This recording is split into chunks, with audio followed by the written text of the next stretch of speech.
درود بینندگان عزیز، تحولات تاجیکستان و جهان را از استودیوی مرکزی رادیو آزادی در پراگ پیشنهاد شما میکنیم. نخست توجه نمایید به سرخط موضوع برنامه امروز 24 میلیون. بازدید از جنوب تاجیکستان. بعد نبردهای 2 روز پیش وضعیت در مرز تاجیکستان و افغانستان آرام است. پرخ آواز تیر شنیدیم. تمام دیگه که ما را خدا را شکر اگون زلال نرسیده و همین زنکا و گولکا میترسند. اگر واکسینه نگرفته اید به طرفخانه ندروید. محدودیت‌های نوی وابسته به کووید 19 در شهر مسکو. زندگی در مکان خطرناک و یا چگونه در شهرک بوستان حدود 15 خانواده در بینای صدموی به سر میبرند. هم از دستگاه پرزیدنت هم کاغذ قلم هم اومد، هیچی دستگیری نشد. در ولایت غربی هرات افغانستان طالبان سلاح خود را به زمین گذاشته به برنامه مصالحه ملی همراه می شوند. اما افزایش حمله های طالبان و ضبط نایه ها در شمال افغانستان باعث به ناراضگی مردم شده است. ساکنان گفتند در کنار نیروهای حکومتی با گروه طالبان جنگ می کنند. در دوام 10 روز اخیر گروه طالبان به طور کم سابقه نایه های زیادی را در شمال افغانستان زیر نظارت خود درآورد. از جمله گذرگاه شیرخان بندر که روی اساسی انتقال مال میان تاجیکستان و افغانستان است. مولا رجب یوسفی و براد یوسفی که از منطقه مرزی برگشتند این گزارش را فرستادند. گذرگاه مرزی 5 پایان و یا بندر شیرخان در جنوب تاجیکستان و شمال افغانستان بسته و وضعیت در هر دو جانب آرام است. این آرامی به دنبال یک نبرد شدید در منطقه بندر شیرخان میان نیروهای حکومتی افغانستان و گروه طالبان است که پس از آن این منطقه افغانستان به دست طالبان سقوط کرده است. اینجا آخرین نقطه مرز تاجیکستان افغانستان است و پشت سر من آن طرف دریا علاقه حدود افغانستان می باشد.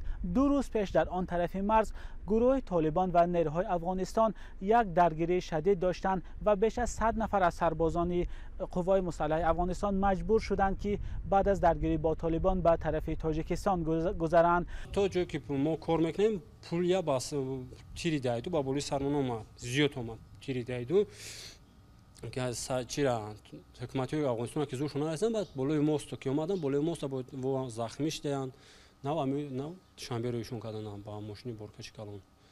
در میان 134 سرباز نیروهای حکومتی افغانستان که به خاک تاجیکستان فرار کردند، 1 کشته و 4 زخمی هم بوده است. طبیبان بیمارخانه ناحیه جیهان به سربازان زخمی کمک طبی رسانیدند.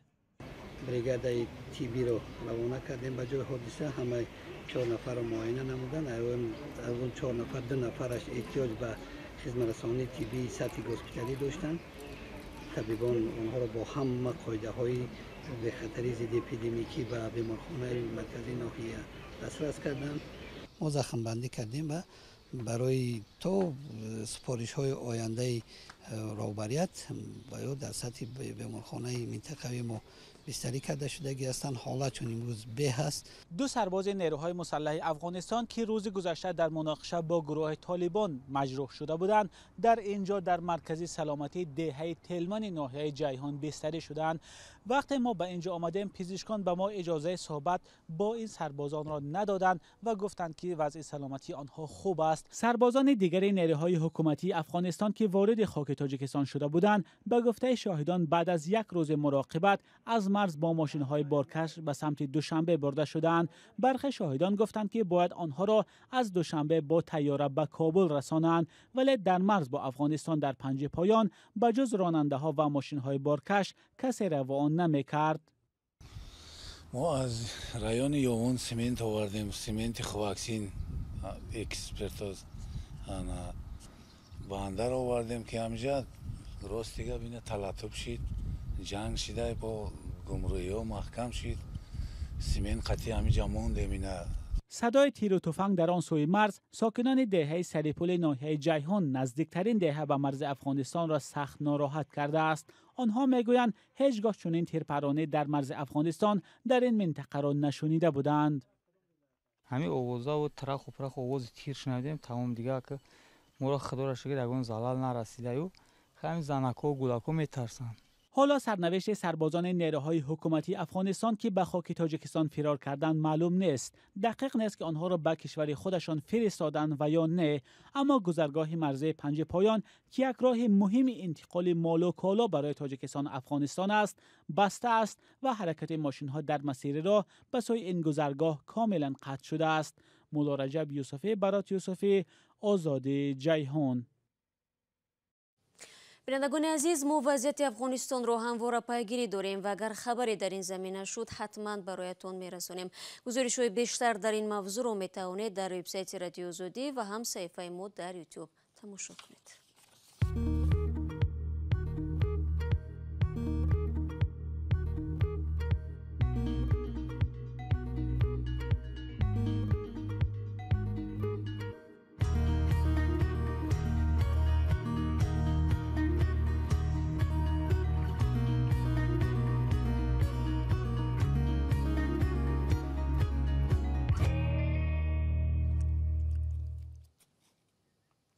برنامه را ادامه میدیم. اگر در مسکو هستید و واکسینه نگرفتید، از آخر ماه شما را به رستوران و قهوه‌خانه های این شهر راه نمیدهند. چون این دستور از سوی مقامات به سبب صورت گرفتن سرایت کرونا ویروس در پایتخت روسیه صادر شده است. صاحبان این مؤسسه ها میگویند اکنون نمیدانند با دستور غیر انتظار و شتابکارانه چگونه فعالیتشان را به راه مانند. عبدالله اشورف گزارش میدهد. دستور غیر انتظار به طربخانه، رستوران و قهوه‌خانه های مسکو و برای مبارزه با کووید 19. از روز 28 ایون مشتریان پیش از ورود به این جایها باید سند نشان دهند که واکسینه گرفتند یا کووید 19 بودند و یا سند آری بودن از ویروس را دارند. دستور مقامات ارتیام تیمیروف صاحب یک قهوه فروشی را غافلگیر کرده است. مهم است که پیش از قبول قرار با صاحبکاران مشورت کنند. وقتی به شما میگویند کار به این شکل باید باشد و شما چند روز برای مطابق شدن دارید، این کاری نادرست است. ما فقط چند روز برای تغییر دادن شیوه کار داریم. از بس که بسیاری از روس‌ها واکسین نگرفتند، ممکن است درآمد صاحبکاران بسیار کم شود. در این کشور 144 میلیون نفری فقط 35 میلیون نفر واکسین گرفتند. بر اساس دستور باید 60% کارمندان مؤسسه ها واکسین گرفته باشند. نظری همه به واکسین گرفتن خوب است. فقط یک نفری ما که آلرژی و بیماری های مسئولیت دارد می ترسد. اگر واکسین نگیرد هم فقط 40% کارگران ما واکسین نگرفتند. دستور را برای آن دادند که سرایت کرونا ویروس در مسکو و تمام روسیه زیادتر می شود.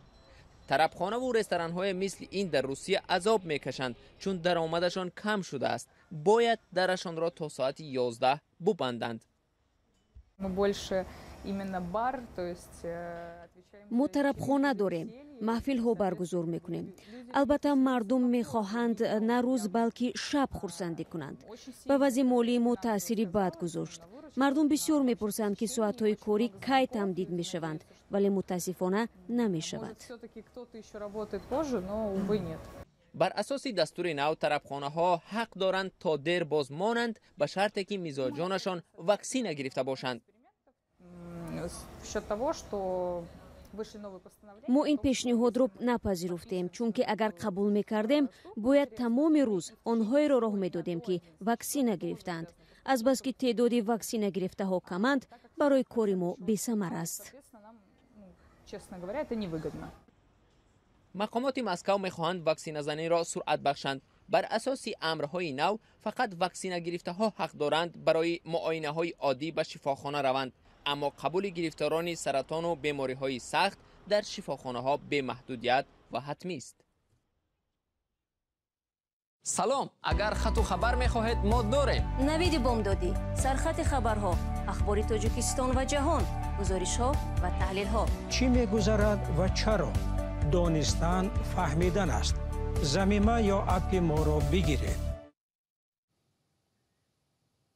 شما برنامه اخباری رادیو زودی رو تماشا دارید و می رویم به شمال تاجیکستان.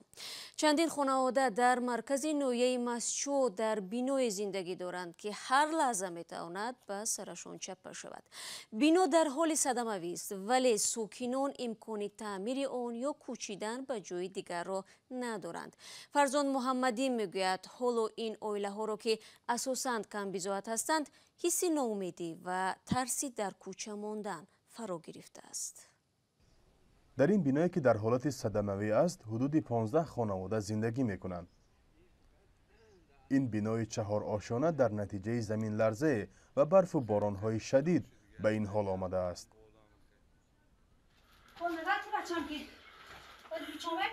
مولوده مومینووا همراه فرزندان خردسالش تقریبا 10 سال باز با ترس و بیم اینجا زندگی میکند. ولی امکان مالی ندارند که به جای دیگر کوچ بندد. تو دستگاه پرزیدنت رفتم، از دستگاه پرزیدنت هم کاغذ قلمم اومد، هیچی دستگیری نشد، یگون چی نشد، فقط پول می داشتی دستت بالا بوده، پول دار دستش بالا، ما کم بغلیم که ما پول نداریم که میشکره. علمی خونه رو با پول خریدیم، 7000 سامانی خریدیم، 60000 سامانی قرض قبول کردیم، از بانکو کردیت گرفتیم، ریمون کردیم. این شب روز 15 روز سراغ ما موندیم میخزونم دیگه هیچ کار کردن نمیتونم. 4 ساعت زمین در همیچی گفتم در عوض همی پله همی خونه رو رسال کردید، 4 ساعت زمین تو میتونم خونه. این بنا در مرکزی شهرک بوستان جایگیر شده است. اکثر باشندگان آن در گذشته کارگران فابریکه پخت تازه‌کنی حسن عبدالوف بودند و حق استقامت را نیز آنها دادند. ولی این فابریکه سال 2012 از بین رفت و خانه ها را خصوصی کردند. آمده خانه رو نرخ موندم آبا. خانه این دو خانگیش 4000 دلار، سه خانگیش 6000 دلار گفتم. خیلی پولاشون 50% داده. برین تو میکنم، گفتم برین تو میکنم. رفته بانکو به قرض کرده داده. به همین انکو وای کرده. انکو 50% دیگه شاز ناداده های دیگه میکرده تخبس بر کرده داده. یک کریشه زد نزدم دیگه. شرایطم بعضی اکثر باشندگان اینجا کم بضاعت هستند و توانی بازسازی بنا را ندارند. با وجود مراجعت پیاپی به مقامات آنها نمیتوانند مشکل منزل را حل کنند. حکومت ناحیه مسچو در یک نامه رسمی به رادیو آزادی پاسخ داد که این بنا ساختمانش ناتمام است و از کمیسی ناحیه قبول نگردیده است. همچنین در این نامه نوشته شده است که برای به حالت اولش برگردانیدن قرار رئیس ناحیه صادر گردیده به رهبر جمعیت حسن عبدالوف دستور شده است تا بنا را تخریب نماید. کوشش ما برای دریافت نمایندگان شرکت حسن عبدالوف تا زمان نشر مطلب نتیجه نداد. آبش میتیم، سویتش میتیم، انولیدم باشیم، پول موسور میتیم، میگود اندازه نلو که ما خونیش دیگه ما میگود میتیمش. هم تلش استیم، هم مشه کویتانسار تخت کردیم در دستام موندیم دیگه شاهد نشون تیم گفتم. در همین حال ساکنان میگویند با وجود آنکه برای اقامت در اینجا مبلغ سپاریدند و خود را صاحب ملک میدانند ولی از جانب مقامات محلی بارها برای ترک منزل‌هایشان آگاهی گرفتند. فرزان محمدی، رادیو آزادی، ناحیه مسچو.